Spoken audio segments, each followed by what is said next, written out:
صاحب ایک تو آپ نے کہا لہو لگ گیا اسٹیبلشمنٹ کے منہ کو. آپ نے بڑی ایک سخت چند باتیں کی ہیں اپنی پریس کانفرنس میں, اور آپ نے کہا سائفر کے اوپر شروع کر لیں, ایک ایک کر کے چلتے ہیں. سائفر ظاہر ہے ایک معاملہ ہے, ڈپٹی اسپیکر کی رولنگ دوسرا معاملہ ہے جس پر بڑی تفصیل سے سپریم کورٹ نے بات کی. آپ یہ کیوں کہہ رہے تھے کہ خون لگ گیا ہے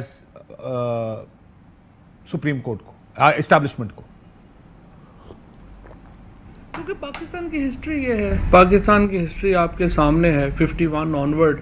ابھی آپ دیکھ لیں پاکستان کا نظام کسی طور پہ بیٹھ ہی نہیں رہا. اتنا بڑا ملک ہے, 22 کروڑ کی آبادی کا ملک ہے, دنیا کا 5واں بڑا ملک ہے, ہم سیٹل ہی نہیں کر پا رہے. ہر 3 سال کے بعد جو ہے وہ اپنا یہاں پہ عذاب پڑ جاتا ہے کہ جی ابھی آرمی چیف کا لگانا ہے, ایکسٹینشن ہونی ہے, پورا نظام بیٹھ جاتا ہے. کبھی جو ہے وہ اپنا جس طریقے سے یہ معاملات ہوئے ہیں یا چل رہے ہیں, یہ صرف ایک حکومت نہیں ہے, ہر ایک پارٹی بھی نہیں ہے. الٹیمیٹلی آپ نے کچھ سیٹلمنٹ اپنی کرنی ہے, کوئی نظام بنانا ہے. اور یہ بھی میں آپ کو بتاؤں کہ یہ کوئی ایسی بات نہیں ہے کہ یہ میں نے کوئی انہونی بات کی ہے یا پہلی بار کی ہے.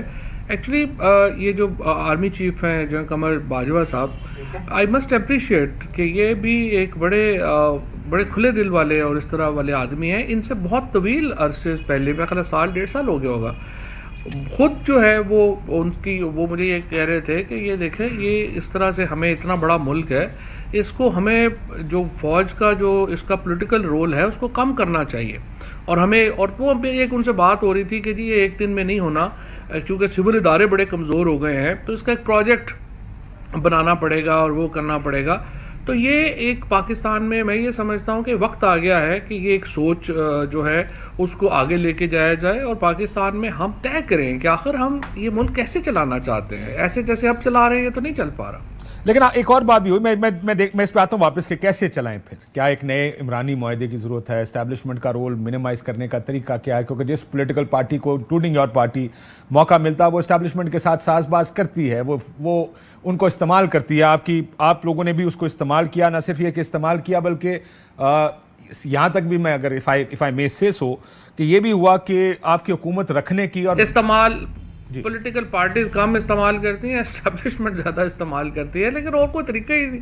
اگر آپ نے پالیٹکس کرنی ہے تو کیا ہوگا, یا وہ استعمال ہوں گے یا آپ استعمال کریں گے. ایک نظام میں جو قید ہے, قید اس نظام سے باہر تو آپ نہیں نہ جا سکتے, اسی میں رہ کے ہی آپ نے پالیٹکس. لیکن سر پھر میٹھا میٹھا ہابا وہ کڑوا کڑوا تو ہوتا نا فواد صاحب کی, وہ ہوتا ہی ہے کہ جب تک ہم استعمال کر رہے ہیں, یا کیونکہ مجبوری ہے, اس نظام کی مجبوری ہے کہ اسٹیبلشمنٹ کی رائٹ سائڈ پہ جو ہوگا وہ ٹھیک جگہ پہ ہوگا, جیسے کہ آج کی حکومت آئی, یا اس وقت جب آپ کی حکومت بنی, جو رائٹ سائڈ پہ ہوگا وہ ٹھیک ہوگا, جو غلط سائڈ پہ ہوگا وہ کہیں باہر ہوگا, وہ کیسز بھگت رہا ہوگا, وہ جیلوں میں ہوگا. آپ نے بھی استعمال کیا, کب آخر اس کو روکنے کا پھر طریقہ کوئی ہے آپ کے پاس ذہن میں؟ اچھا دیکھیں, پہلی بات تو یہ ہے کہ یہ بات تو بالکل آپ کی ٹھیک ہے, اور سچویشنز کے اوپر ہی آپ سچویشنز کے اوپر ہی آپ اپنا سپورٹ طے کریں گے نا کہ آپ کس کے ساتھ ہیں یا خلاف ہیں. تو ہمارے ہاں پرابلم یہی ہوا ہے کہ کوئی نظام نہیں ایگزسٹ کرتا. سو آپ نے جو ہمارے ایک اسٹیبلشمنٹ کے جو سینئر لوگ ہیں ان کی جو خوشنودی ہے وہ حاصل کرنی ہوتی ہے پولیٹیکل پارٹیز نے. اور یوں لگتا ہے کہ 20-22 کروڑ لوگ تو ارریلیونٹ ہے اس سسٹم میں, ان کی تو کوئی ایشو ہی نہیں ہے, اور آپ ان کو چھوڑ دیں, ان کے معاملات جو ہیں وہ خود ہی بعد میں ہو جائیں گے. آپ نے 15-16 لوگوں کو خوش کرنا ہے, وہ 15-16 لوگ آپ کے ساتھ ہو جائیں گے تو آپ حکومت میں آ جائیں گے, وہ 15-16 لوگ دوسری طرف چلے جائیں گے تو آپ اپوزیشن میں چلے جائیں گے. اس طرح تو نہیں چل سکتا ملک. اس میں یہ جو سب سے پہلے تو مجھے یہ لگتا ہے کہ میں تو خیر ہمیشہ یہ سمجھتا ہوں کہ پولیٹیکل پارٹیز کو اپنا رول آف گیم بنانا چاہیے. لیکن یہاں پر بھی پرابلم ہے. آپ جس طرح سے آج آپ دیکھیں, ابھی آپ نے 6-7 پریس کانفرنسز گنوائی ہیں, مطلب جس طرح سے یہ رانا ثناء اللہ کو آپ کی مثال دیکھیں, جتنا مطلب انہوں نے سفر کیا ہے اس ایک انتقامی سیاست کے نیچے اور اپنی زبان کے پیچھے, اور اتنا اور کس آدمی نے سفر کیا ہوگا. آپ ذرا دیکھیں اس میں کوئی دھیلا بھر بھی امپروومنٹ آئی ہو رانا ثناء اللہ کے رویے میں, کردار میں, وہ اتنا ہی بڑا وہ بدماش بن کے پھر رہا ہے. اسی طریقے سے پاکستان میں پولیٹیشنز جو ہیں انہوں نے قسم اٹھائی ہوئی ہے کہ ہم نے سیکھنا تو ہے. لیکن کیسے کریں گے پھر؟ ابھی بھی یہ آپ ابھی بھی سمپٹمز بتا رہی ہیں, پرابلمز بتا رہے ہیں کہ پرابلمز ہیں. دیکھیں پہلا موقع ملا انہوں نے ڈیل بنا لی. سب سے پہلا وہ لوگ جو ووٹ کو عزت دینا چاہتے تھے ان کو پہلا موقع ملا, انہوں نے ڈیل بنا لی. عمران خان صاحب میں پھر اس لیے جاؤں گا پیچھے کیونکہ وہ اسٹیبلشمنٹ کے رول کے بڑے ناقد رہے ہیں. اب آپ بہت سے انٹرویوز ان کے پرانے نکال کے دیکھیں, ان کو موقع ملا, انہوں نے بھی کہا کہ اس کے بغیر آگے جانے کا راستہ کوئی نہیں. یہ بات تو سب نے طے کر لی پچھلے 10 سال میں کہ آگے جانے کے لیے اسٹیبلشمنٹ کے ساتھ ساز باز بڑی ضروری ہے. اس سے نکلنے کا راستہ کوئی نہیں بتاتا کہ اس کا نکلنے کا راستہ کیا ہوگا.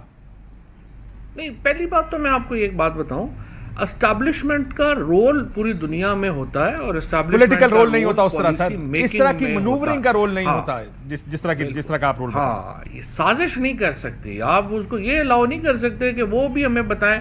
جس طرح ہم واشنگٹن کو یا مغرب کو کہتے ہیں کہ ہم الاؤ نہیں کریں گے کہ آپ بتائیں گے کہ اسلام آباد میں حکومت کیا ہوگی, اسی طرح سے ہم سپریم کورٹ کو یا جرنیلوں کو یہ الاؤ نہیں کرنا چاہیے کہ وہ ہمیں بتائیں کہ اسلام آباد میں حکومت کیا ہوگی.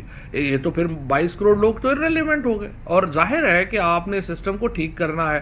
اب اس میں جو سب سے بڑا ایشو ہے جو میں نے پہلے عرض کیا, وہ آپ پہلا ایشو تو ایک تو جو ججز نے کچھ ریزالو کیا کہ انہوں نے کہا سینئر موسٹ چیف جسٹس کو بنا دیں. اسی طریقے سے کوئی طریقہ بنانا پڑے گا آپ کو پولیٹیکل پارٹیز کو مل کے کہ وہ یہ آرمی چیف کا جو ہر 3 سال کے بعد ایک مسئلہ شروع ہوتا ہے, اس کو ریزالو کریں. آپ طے کریں کہ یہ آرمی چیف جو ہوگا اس کا کیا طریقہ ہوگا لگنے کا. 3 سال کے بعد کوئی ایکسٹینشنز نہیں ہوں گی, اگلے جو ہے سینیورٹی وہ آ جائے گی, اور ایک پورا پراپر جو ایک پرپوزل ہے وہ بنا کے پولیٹیکل پارٹیز اس کے اوپر ایکٹ کریں.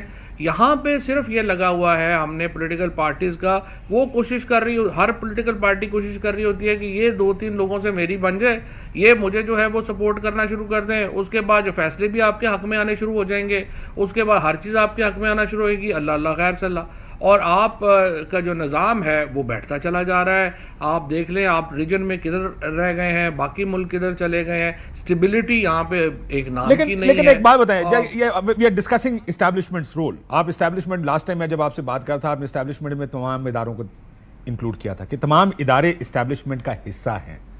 آج بھی آپ ادھر ہی کھڑے ہیں کہ اسٹیبلشمنٹ کا حصہ ہیں تمام ادارے؟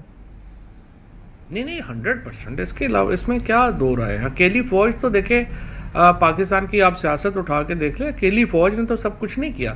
فوج جوڈیشری جو ہے وہ ہر کام میں فوج کی حصہ دار رہی ہے, چاہے وہ تمیز الدین کیس ہو, چاہے وہ آپ کا یہاں پہ جو سول جو کانسٹیٹیوشن ہے اس کو اوور رول کرنے کی بات ہو, چاہے اپنا ذوالفقار علی بھٹو کو جو ہے وہ پھانسی لگانے کا معاملہ ہو, چاہے پرویز مشرف صاحب کو آئین میں جو ہے وہ دینے کا جو امینڈمنٹس کا اختیار دینے کا معاملہ ہو. جوڈیشری تو حصہ دار ہے پورے کی پوری, وہ اپنے آپ کو کیسے مبرہ کر سکتی ہے اس رول سے. اور جوڈیشری کے اندر ایکچولی اگر آپ مجھے کہیں فوج سے زیادہ پرابلم جوڈیشری میں ہے, کیونکہ جوڈیشری کے اندر کوئی جو ججز کے ایلیویشن کا طریقہ کار نہیں ہے, سوائے اس کے کہ آپ چیف جسٹس کے یا سینئر ججز کی خوشنودی آپ کو حاصل ہو. میرٹ وہاں پہ ہے کوئی نہیں ہے, اور افتخار